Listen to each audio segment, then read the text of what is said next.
We're standing right at the edge of the Wet Tropics World Heritage Area in North Queensland.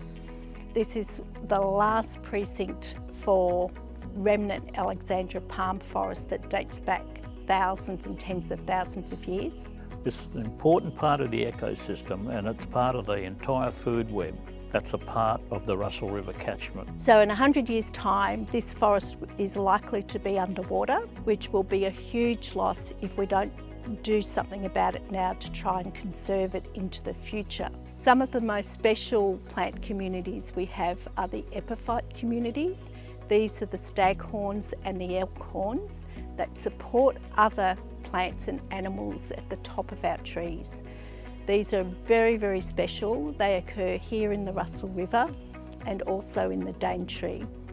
The way we need to protect those is to help them migrate into new areas of forest. One of the ways we're doing that is collecting information about the different pollinators that help these plants to survive long term and to reproduce long term. So when we're planting in adjacent areas, we'll include those particular species that the pollinators inhabit, and that will enable pollination of the new revegetated areas that will help to re-establish these very, very special communities.